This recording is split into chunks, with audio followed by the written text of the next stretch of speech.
अस्सलाम वालेकुम, welcome to another vlog. उम्मीद है कि आप सब ठीक होंगे। और सबसे पहले आप भाइयों का बहुत ज़्यादा शुक्रिया। आपने पिछले व्लॉग में इतना ज़्यादा प्यार दिया, व्लॉग को लगी नज़र। हमारा जो प्लान था जिसको हम कंप्लीट करने के लिए जा रहे थे एयर सस्पेंशन में, उसकी हमारी फिटिंगें हो गई बेकार। अब वो हमारा काम हो गया फ्लॉप। बैक की हमारी जो फिटिंगें थी वो हमारी कामयाब नहीं हुई।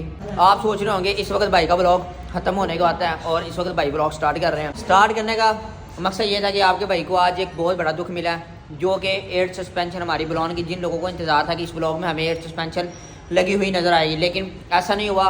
वो हमारी जो फिटिंग थी वो हो गई फ्लॉप। दुख तो मुझे भी बहुत ज़्यादा, आप लोगों को भी इंतज़ार था और मुझे भी इस चीज़ की बहुत ज़्यादा तकलीफ़ हो रही है कि यार मैंने इतने दिन लगा के इसके ऊपर मेहनत की, लेकिन वो फिटिंग हमारी कामयाब थी। हम लगा भी सकते थे, लेकिन यार मुझे उस चीज़ में गाड़ी में ड्राइव जो है वो कंफर्टेबल नज़र नहीं आ रही, क्योंकि जब हमारी गाड़ी 60 से 70 की 80 की स्पीड पर जाना था तो गाड़ी के पीछे से राइट लेफ्ट होने के चांसेस होने थे, जिस वजह से मुझे वो फिटिंग को थोड़ा सा रिक्स वाला लग रहा था काम। इस वजह से मैंने उस फिटिंग को कर दिया ख़त्म। अभी फ़िलहाल हमने बुलान को कर दिया अपनी ओरिजिनल हालत पे वापस।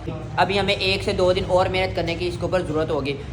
कोई बात नहीं, मेहनत होती है तो फिर काम होते हैं। अब इसके लिए हमें फिर दोबारा गुजरावाला जाना पड़ेगा। इसकी लोहे की फिटिंग फिर दोबारा हमें फिटिंगें बनानी पड़ेंगी तमाम। और अब जो हम इंशाल्लाह फिटिंग बनाएंगे, ये नुकसान करने के बाद हमें बहुत ज़्यादा नॉलेज मिला कि हमें इसकी फ़िटिंग को ऐसे करना चाहिए और इसकी फ़िटिंग को यहाँ से इस तरह करना चाहिए। इसमें हमारी गाड़ी की जो लाइफ है वो भी ज़्यादा होगी और गाड़ी की बॉडी को भी किसी किस्म की ऑल्ट्रेशन करने की ज़रूरत नहीं होगी। पहले हमने इसके जो मेन जो गाड़ी के फ्रेम आते हैं, जैसा कि आपने देखा होगा प्राडो, और उसके बाद फॉर्चूनर वगैरह के जो मेन फ्रेम होते हैं उनके फ्रेम एक बहुत पावरफुल होते हैं। उनके साथ आप उस तरह एयरबैग लगा सकते हो तो उनकी बर्दाश्त हो, लेकिन इसका जो फ्रेम था वो इतना पावरफुल नहीं था। फिटिंगें बना के जब हमने एयरबैग्स लगाए हैं, फिटिंग तो कामयाब थी, काम चल भी सकता है, लेकिन सबसे बड़ी बात है काम वो होना चाहिए लॉन्ग टाइम तक चले। गुनान अपनी पोजीशन पे वापस खड़ा हो गया। अब इसके साथ हमें कुछ चीज़ें और भी सीखने को मिली हैं। वो 2-3 चीज़ें आपसे शेयर करता हूँ, उम्मीद है कि आपको भी अच्छी लगी। वो 2-3 चीज़ें क्या हैं वो जिनका हमें सबसे ज़्यादा ख्याल करना पड़ेगा। वो सबसे ज़्यादा, जब हम कल को इसके ऊपर एयर सस्पेंशन लगा के हम इसको फिट करते हैं, तो जब इसकी हाइट बढ़ाते हैं, जब हम इसके ऊपर जब हमने रिम चेंज करने हैं 7.5 JJ रिम इस्तेमाल करेंगे। अब उसके लिए हमें इसकी वाइड बॉडी भी बनानी पड़ेगी। यहाँ से इसकी वाइड बॉडी बनानी पड़ेगी, और वाइड जब बॉडी हम बनाएंगे, ये जो पीछे वाला इसका डोर है ये बैक की तरफ ओपन होता है, इस चीज़ का आपको भी पता है। और जब हम इसको ओपन करेंगे, हमारा जो डोर है ओपन नहीं होगा, वो आगे बैक बॉडी के साथ लग जाएगा। अब इस चीज़ का भी हमें ख्याल करना। अब इसके लिए हमें इसके साथ भी कुछ ना कुछ करना पड़ेगा। हमारी ये साइड वाली रेलिंग है, इसका जो ये जो कब्ज़ा है, इसकी हमें फ़िटिंग को चेंज करना पड़ेगा। अब इसकी जो फ़िटिंग फ़िलहाल इतनी है। अब इसमें अब जब हम दरवाज़ा पीछे की तरफ लाते हैं तो इसमें आप देख सकते हैं कम से कम 1 से सवा इंच की इसमें स्पेस है, जो कि आपके फेंडर को टच नहीं। कल को जब हम वाइड बॉडी यहाँ से ऐसे बनाएंगे तो ये हमें तंग करेगा, हमारा दरवाज़ा हमेशा के लिए बंद हो जाएगा। लेकिन इस तरह नहीं करना। इसके लिए भी हमें इसकी फ़िटिंग बनानी होगी, जो कि हमारा दरवाज़ा कम से कम 3 इंच या 2.5 इंच साइड पे हो, और जब हम उसको बंद करें वो प्रॉपर अपनी पोजीशन पे जाके बैठे। रे पाइने रिम बाइक के 15 साइज़ के। अब वो 15 के इसमें रिम नहीं लगेंगे।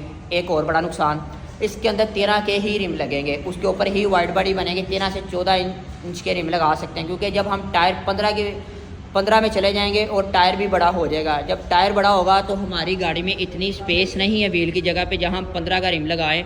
बैक पे तो चल जाएगा, क्योंकि बैक का जो टायर है वो स्ट्रेट चल रहा होता है। जब हम फ्रंट की तरफ आते हैं, स्टीयरिंग को राइट और लेफ्ट मोड़ेंगे तो हमारी 15 का जो टायर होगा फ्रंट पे और बैक पे लग जाए। इसके ऊपर हमें 14 से या 13 का रिम इंस्टॉल करना पड़ेगा, क्योंकि अगर हम 15 का रिम लगाते हैं उसके ऊपर टायर भी करना पड़ेगा। टायर जितना मर्जी पतला कर ले, लेकिन फिर भी हमारा फ्रंट और बैक पे टच होगा, टायर फटने के चांसेस होंगे। जब गाड़ी की अक्सर स्पीड पे होती है, जंप लगता है, स्टीयरिंग मोड़ते हैं तो टायर फटने के चांसेस होंगे। इस चीज़ का भी ख्याल करना होगा हमें, इसलिए हमें इसके ऊपर 13 से 14 का रिम ही इंस्टॉल करना पड़ेगा। फ्रंट की तरफ आए तो हमें इसकी वाइड बॉडी जो बनानी होगी वो फ्रंट वाला जो डोर है उसके साथ बनानी होगी। फ्रंट वाले डोर के साथ इसलिए बनानी होगी, जब हम डोर को ओपन करेंगे तो उसमें जब हम उसको बंद करेंगे तो हमारा जो टायर होगा वो ज़ाहिर बात है जेजे बड़ा होगा, उसकी फिटमेंट भी, उसकी वाइड बॉडी भी बनी होगी। अब उसके लिए हमें करना ये होगा, तो वाइड बॉडी होगी वो हम दरवाजे के साथ ही वाइड बॉडी बनाएंगे, क्योंकि जब हम वाइड बॉडी दरवाजे के साथ बनाएंगे उसमें ये चीज़ होगी, जब हम दरवाज़ा खोलेंगे, ये देखें, जब हम दरवाज़ा खोलेंगे हमारी वाइड बॉडी भी बाहर आ जाएगी, और जब हम दरवाज़ा बंद करेंगे हमारी जो वाइड बॉडी होगी, गाड़ी की जो फिटमेंट बनी होगी, जहाँ गाड़ी की रिम के साथ फिटमेंट बनी होगी, वहाँ जाके उसकी फिटमेंट भी बन जाएगी और उसकी लुक भी प्यारी लगेगी। हमें ये टायर भी ये जो स्पेस है ये हमें ये स्पेस नज़र नहीं आएगी। अभी चलते हैं अपनी गाड़ी की तरफ। जो दूसरी गाड़ी हमारी, आपको पता है कि उसको काम डेंटर पेंटर के पास हमने छोड़ा होगा, उसका काफ़ी काम हो चुका था, तो मैंने सोचा अब थोड़ा टाइम मिला है, आज चलते हैं उसको देखते हैं उसका काम कहाँ तक पहुँचा और आपको भी अपडेट करते हैं कि कितनी जल्दी वो आपके सामने एक नई लुक में आ रही है। तो अभी फ़िलहाल वहाँ चलते हैं, जाके फिर आपको वहीं अपडेट। अस्सलाम वालेकुम, welcome back today. Time बहुत ज़्यादा हो चुका था जिस वजह से मैं नहीं जा पाया और इस वजह से अभी सुबह हमें टाइम थोड़ा सा मिला और मैंने सोचा कि यार दिन के दिन टाइम चलते हैं और वर्कशॉप भी ओपन हो, गाड़ी को एक दफ़ा देख भी लेंगे, गाड़ी का काम कहाँ तक पहुँचा और आपको उसकी अपडेट भी देंगे कितनी जल्दी वो तैयार हो जाएगी। और सबसे बड़ी जो मेन पॉइंट की बात है, खर्चा देंगे तो काम होगा। तो कहते हैं ना, खर्चे होंगे तो चर्चे होंगे, वो वाला हिसाब है। अभी उसके कुछ पैसे भी देने हैं क्योंकि जब हमने गाड़ी उनको दी तो कोई अभी पैसे नहीं दिए थे। तो अभी चलते हैं, जाके फिर मुलाकात करें। तो फाइनल हम तलहा भाई के पास आ चुके हैं। तलहा भाई क्या हाल चाल है? अल्लाह का शुक्र, आप सुनाए। हम भी ठीक हैं। इसको कर दो यार यार कर रहे हैं, देखो ना। गाड़ी की कंडीशन बताई जाए तो गाड़ी की जो चारों साइडें हैं फ़िलहाल उसकी मंजाई हुई हैं। मंजाई सिर्फ इसलिए हुई हैं कि अभी फ़िलहाल इसके ऊपर जो एक्स्ट्रा पटीन थी अभी फ़िलहाल वो उतारे, भी डेंटर ने अपना काम शुरू नहीं किया। मौसम की वजह से गाड़ी का काम ज़्यादा नहीं हो पाया, क्योंकि अगर हम इसको ज़्यादा मंजाइयों की तरफ ले के जाते तो जंग वगैरह होने के चांसेस थे। तो अभी फ़िलहाल डेंटर का काम स्टार्ट होगा। तो अभी कितना टाइम लग जाएगा बॉस? 15 से 20 मिनट टोटल शावर में। शावर गाड़ी की गेड़ी करवाऊँ तो गाड़ी में अभी फ़िलहाल हमारी साइडों से मंजाइयाँ हो चुकी हैं। आप देख सकते हैं फ़िलहाल अभी उसके ऊपर जितनी एक्स्ट्रा पटीन थी अभी वो फ़िलहाल उतार रहे हैं। और फ़िलहाल अभी डेंटर ने काम है। अभी हमारी पीछे से ये वाइट बॉडी थोड़ी सी बाहर आनी है, वो फ्रंट की तरह, जैसे फ्रंट की थोड़ी सी फेंडर बाहर है ना, इस तरह इसकी वाइट बॉडी थोड़ी सी आएगी। क्योंकि बैक वाला जो मैंने रिम इस पर लगाना है वो थोड़ा सा इस तरह, गाड़ी जब ड्रॉप और जब एयर सस्पेंशन पे चलेगी तो थोड़ी सी गाड़ी वाइट लगेगी और प्यारी लगेगी। अगर हम इसको अभी से नहीं करवाएंगे, कल को जब हम रिम लगाते हैं तो फिर उसके बाद हमारे लिए मसला मसाइल आ रहे हैं, इसलिए हम इसको पहले ही कवर करवा लेंगे।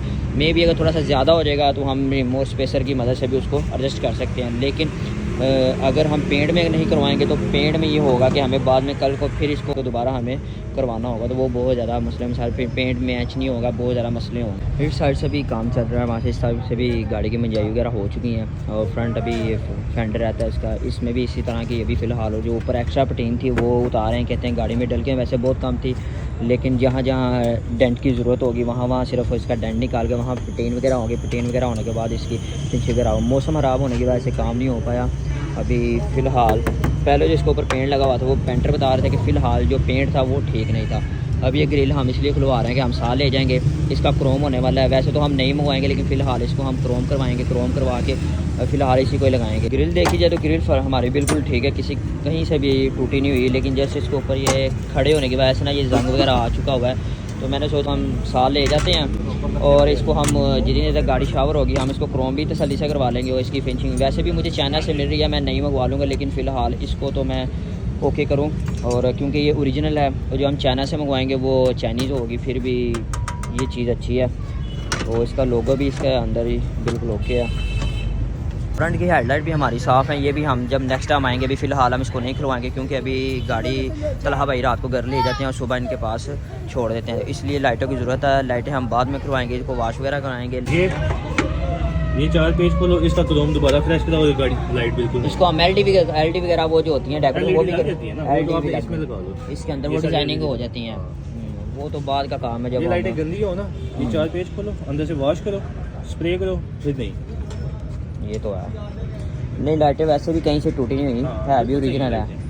ये हैवी वाइट वाली है, ये वो थम आती है। तो यार गाड़ी की कंडीशन आपको बता दी, अभी फिर भी इसको टाइम लग जाना। मौसम इस तरह का है कि काम नहीं हो रहा, क्योंकि नमी की वजह से वो कह रहे हैं कि हम नीचे से लोहा इसलिए नहीं खा रहे क्योंकि जंग आ जाएगा। जब जंग आ जाता है तो फिर गाड़ी में वो फिनिश वगैरह नहीं आती। उनकी भी बात ठीक है। चले अब धूप वगैरह निकलनी शुरू हो गया, मौसम भी बहुत प्यारा हो गया, अभी काम दोबारा इस पर स्टार्ट कर दिया उन्होंने। तो इंशाल्लाह उम्मीद है कि कह रहे हैं कि इंशाल्लाह 20 से 25 दिन तक आपको गाड़ी मिल जाएगी। बाकी जब गाड़ी शॉवर करवानी हो तो ज़ाहिर बात है टाइम तो आपको देना पड़ता है इसके ऊपर। अब मैंने जिस बंदे के पास छोड़ी है, मुझे इतना ट्रस्ट है कि माशाल्लाह काम तसल्ली वाला होगा और किसी किस्म का इंशाल्लाह मसला वगैरह नहीं आएगा। और अभी इसको टाइम वगैरह तो लगेगा, लेकिन गाड़ी की जिस तरह की फिनिशिंग वगैरह चल रही है इंशाल्लाह उम्मीद है कि अभी फ़िलहाल यार यहाँ से देखा जाए तो ये अभी इंशाल्लाह मेन इसकी जो लाइनें हैं ये सीधी होनी चाहिए। इसलिए मैं जल्दी नहीं कर रहा, क्योंकि गाड़ी की मेन चीज़ ही उसकी पेंट और उसकी फिनिशिंग होनी है। अगर इसकी ग्राउंड जो है वो अच्छी होगी तो मज़ीद इस पर जितने भी काम हमारा पेंट और शावर भी प्यारा लगेगा। जब इसकी ग्राउंड अच्छी नहीं होगी तो शावर भी अच्छा नहीं लगेगा। इसलिए हमें इसमें जल्दी नहीं करनी चाहिए। मौसम भी ठीक हो गया और काम दोबारा वैसे भी स्टार्ट हो गया और गाड़ी वैसे भी जहाँ तक हमारी सोच थी कि गाड़ी कहीं से गली वगैरह होगी वो सीन नहीं हुआ। गाड़ी की बैक डिक्की में सिर्फ ये डेंटर ने बस काम कर दिया, बाकी गाड़ी में मज़ीद इतना काम नहीं था। बाकी गाड़ी साफ़ निकली है, हमें इतनी उम्मीद नहीं थी। ये चीज़ मैं बैक पे चाह रहा हूँ, ये वाइट जो फेंडर से बाहर निकला हुआ ना, और उसके साथ जब हमारी फिटमेंट बैठती है यहाँ से, और रिम बहुत ही प्यारा लगता है जब ये इतना थोड़ा सा बाहर नज़र आता है। इसी तरह हम बैक के ऊपर भी इसकी सेम इसी तरह की पोजीशन बनाएंगे। जो फ्रंट और बैक जब हमारी गाड़ी बैक से चलती होगी तो ये ज़्यादा वाइड नज़र आएगी, और जो हम रिम इसके ऊपर इंस्टॉल करेंगे उसी हिसाब से जब इसकी फिटमेंट बनेगी और ये चीज़ प्यारी लगेगी। अब इसके जो डोर है, हम ये कौन से पेंट करेंगे बॉस? ये मैट ब्लैक करेंगे। डोर हैंडल मैट ब्लैक ठीक है, ये मैट ब्लैक करेंगे, ये गोला मैट ब्लैक। ठीक है। उसके बाद ये जो पट्टी है ये क्रोम करवा लें, ये प्यारी लगेगी। ये जेन्युइन में भी मैट ही आती है। हाँ वैसे मैंने देखी है वीडियो में, वो भी ब्लैक है। मुझे ये लगा था पहले कि शायद क्रोम होगी, लेकिन ये ब्लैक है। ये मैट अच्छा लगेगा ना, मैट अच्छा, हाँ वो थोड़ा सा डिफरेंट आ जाएगा अंदर, ये टच हो। ठीक है, ऐसा लगता नहीं उसने शावर करवा दी हुई है। नहीं ये जेन्युइन है, बस वो फेड हो गया हुआ ना, फेड हो गया, सही हो गया। अच्छा, या तो बैठे बैठे हमारी ये सस्पेंशन में बात हो रही थी, माइंड में इस चीज़ की, जो भाई क्वेश्चन करते हैं सिंगल कंप्रेसर और डबल कंप्रेसर में क्या फ़र्क है, और क्या इसमें काफ़ी लोग कहते हैं कि यार वो ठीक नहीं होती, उसमें एयर कामयाब नहीं है, उसमें एयर कम होती है, या वो गाड़ी ऊपर नीचे कम करती है। तो हमने तलहा भाई की गाड़ी में एयर सस्पेंशन लगाई हुई है सिंगल कंप्रेसर, तो इनसे पूछते हैं कि क्या फ़र्क है, क्या आपको दूसरे कंप्रेसर की ज़रूरत महसूस हुई है कि नहीं अभी? तलहा भैया आपको कितनी देर हो गई एयर लगाए हुए? इसमें तो 4-5 महीने हुए हैं। और सिंगल कंप्रेसर और डबल कंप्रेसर में आपको क्या ज़रूरत इसमें नज़र आई है, कि किस किस्म की ज़रूरत नज़र आती है, कि सिंगल होना चाहिए, डबल होना चाहिए? मेरे ख्याल से तो सिंगल भी ठीक चलता है। नहीं, कुछ लोग कहते हैं सिंगल ठीक नहीं होता। वो अगर आप देखें, आप जब से आपने यूज़ पे आप देखें, हमने तकरीबन मेरे ख्याल से 20-25 मिनट की ड्राइव करके आए हैं। ये अब ये हाइट देखो, ऐसे जब ये इस तरह की हाइट पे आपने गाड़ी चलानी है तब आपकी वो यूज होनी है स्टैंडर्ड। जब आपको कोई स्पीड ब्रेकर वगैरह नजर आ जाए, आपके सामने देखे ना, आप ये कंप्रेसर किलोमीटर बाद आए हैं तो कंप्रेसर चल रहा है। हम तकरीबन 3 से 4 किलोमीटर का सफ़र करके आए हैं, और उसके बाद जब हमें ज़रूरत पड़ी, हमने उसको गाड़ी को अप किया और गाड़ी का स्पीड ब्रेकर क्रॉस करके आप कंप्रेसर देखें, आपका ऑटो स्टार्ट हो गया। अब इसमें क्या होगा, ये फिल हो जाएगा उतनी देर में, आपकी जो टैंक में एयर सस्पेंशन की जो एयर होती है वो फिर दोबारा अपनी 150 तक वो उसमें ऐड हो जाएगी, जिसमें आप दोबारा इसे वर्क कर सकते हैं। अगर आप इसके अंदर ही आप इसको 24 घंटे ऊपर नीचे करते रहो, चाहे वो 5 कंप्रेसर लगाओ, चाहे वो 2 कंप्रेसर लगाओ, फिर भी वो एयर सस्पेंशन में जो एयर होगी वो आपके लिए कम पड़ जाएगी। एयर सस्पेंशन का जो काम होता है कि आपको जब स्पीड ब्रेकर नज़र आए, या आपको कोई ऐसी जगह नज़र आए कि हम यहाँ से हमारी गाड़ी नहीं गुजर सकती, तो उठाओ गाड़ी को, क्रॉस करके अपनी पोजीशन पे वापस ले आओ। सिर्फ इतना ही इसका काम होता है। सबसे मेन चीज़ होती है इसमें वो फिटिंग की। अब मेरी गाड़ी में बिल्कुल जीरो लीकेज है। देखें, आप चीज़ की क्वालिटी को भी देखेंगे, उसकी क्वालिटी कैसी है, आप उस पर ऊपर डेली ड्राइव कर सकते हैं। ये चीज़ें होती हैं कि आप लो राइडर ना देखें, आप चीज़ की क्वालिटी को भी देखेंगे, उसकी क्वालिटी कैसी है, आप उस पर ऊपर डेली ड्राइव कर सकते हैं। इसके ऊपर आप फैमिली के साथ भी, अगर कराची तक भी जाना चाहे, तलहा भाई कराची तक भी घूम के आए हैं। मैं 2 दफ़ा एक दफ़ा फैमिली के साथ गया हूँ और एक दफ़ा अकेला गया हूँ। 2 दफ़ा गए हैं कराची, और अल्हम्दुलिल्लाह किसी किस्म का मसला नहीं है। तो कुछ चीज़ों को देखना होता है। मैं इंशाल्लाह नेक्स्ट व्लॉग आपके लिए ये ज़रूर बनाऊंगा कि जिसमें आपको एयर सस्पेंशन में आपको लो राइडर और एयर बीएफटी में क्या क्या चीज़ें ऐसी होती है जिसमें आपको बहुत ज़्यादा चीज़ों को नोट करना होगा कि कौन सी चीज़ आपके लिए ज़्यादा बेहतर होगी और कौन से एयर बैग ज़्यादा अच्छे होंगे। इस तमाम डिटेल्स इंशाल्लाह नेक्स्ट व्लॉग में आपको मिल जाएगी। वो अभी लेते हैं तलहा भाई से इजाज़त, क्योंकि काम से हम गाड़ी के भी चल रहे हैं। तो अभी फ़िलहाल नेक्स्ट आएंगे जब गाड़ी की डेंटिंग कंप्लीट हो जाएगी और शावर के नज़दीक आ जाएगी। तब तक तो तलहा भाई अपनी ड्यूटी दे रहे हैं। हमारे आने से पहले इधर बैठे हुए थे, और इनका खास प्यार है कि चलो गाड़ी को टाइम दे रहे हैं, ऊपर खड़े होकर उसका काम करवा रहे हैं, कि जो भी काम है अपनी मौजूदगी में ही करवा रहे हैं। तो बाकी फ़िलहाल यहाँ से वापस चलते हैं। तो ये थी आज की अपडेट, और इंशाल्लाह 1 से 2 दिन के अंदर बुलान आपको एयर सस्पेंशन में ज़रूर नज़र आएगा। दुख तो हमें भी है, लेट हो गया, लेकिन इंशाल्लाह अब एक अच्छी फिटिंग के साथ और इंशाल्लाह एक लॉन्ग टाइम के साथ और डेली ड्राइव के साथ ये आपको नज़र आएगा। और इंशाल्लाह मिलते हैं आपको नेक्स्ट व्लॉग में। तब तक दें अपने भाई को इजाज़त, अपना ख्याल रखें, चैनल को सब्सक्राइब करें, नोटिफिकेशन ऑन करें, क्योंकि जब बुलान का और तमाम जितने भी ब्लॉग हैं जब वो आएँ और आपको नोटिफिकेशन मिले, तब तक रखें अपना ख्याल, भाई को दे इजाज़त।